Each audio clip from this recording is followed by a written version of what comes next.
పూర్వభాద్ర 4వ పాదం, ఉత్తరాభాద్ర 4 పాదాలు, రేవతి 4 పాదాలు కలిస్తే మీనరాశి. ఆదాయం 14, వ్యయం 11, రాజ్యపూజ్యం 7, అవమానం 2.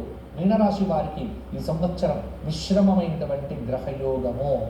అన్నీ వదులుకొని ఆత్మవిశ్వాసాన్ని తోడు పెట్టుకుంటే అపజయం పొందరు. లేదు, ఆత్మవిశ్వాసాన్ని కోల్పోతే కనుక ఇబ్బందులు పడవలసి వస్తుంది. ఈ సంవత్సరం ఆదాయంతో పాటు ఖర్చులు అధికంగా ఉంటాయి. జన్మశని నడుస్తూ ఉన్నది. పలు జాగ్రత్తలు తీసుకోండి. చిన్న పనైనప్పటికీ పట్టుదలతో పూర్తి చేయాలి. కానీ పనులు చక్కబెట్టుకుంటేనే జీవితం అనేటువంటిది బాగుంటుంది. మీ రంగాల్లో అనుకూల ఫలితాలు సాధిస్తారు. సామాన్య ప్రయోజనాలు సెప్టెంబర్ నెల నుంచి అనేటువంటివి పెరుగుతాయి. జూలై, ఆగస్టుల నెలల్లో కూడా మిశ్రమమైనటువంటి గ్రహబలము అని చెప్పవచ్చు. మొత్తానికి ఈ సంవత్సరం చివరి భాగంలో షష్ఠ స్థానంలో ఉంటాడు కాబట్టి కొంత గురుబలం అనేటువంటిది తగ్గుతోంది. అన్ని విషయాల్లో జాగ్రత్తగా ఉండటం అనేటువంటిది కూడా మంచిది.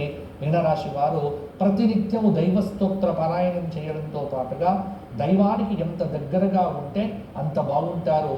మీనరాశి వారు ఈ సంవత్సరం మీనరాశి వారు భాగవత పారాయణం కానీ, రామాయణ పారాయణం కానీ, అయోధ్య లాంటి క్షేత్రముల యందు చేయడము, అలాగే ప్రతి నిత్యము కూడా దేవాలయంలో దీపారాధన చేయటము, ప్రతి నిత్యము కూడా భగవత్ నామస్మరణ చేయడం వల్ల ఫలితాలు మరింత బాగుంటాయి.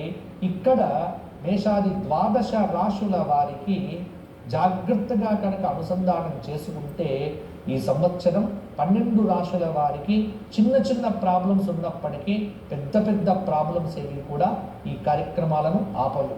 కాబట్టి చిన్న చిన్న విషయముల యందు తాపత్రయాలను తగ్గించుకొని దైవ బలాన్ని పెంపొందింప చేసుకునే దృష్టి పెట్టండి. 12 రాశుల వారు అద్భుతంగా ఉంటుంది.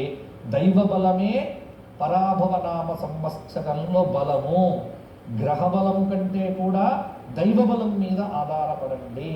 అధర్మాన్ని చేయకండి, సత్యాన్ని మాట్లాడండి.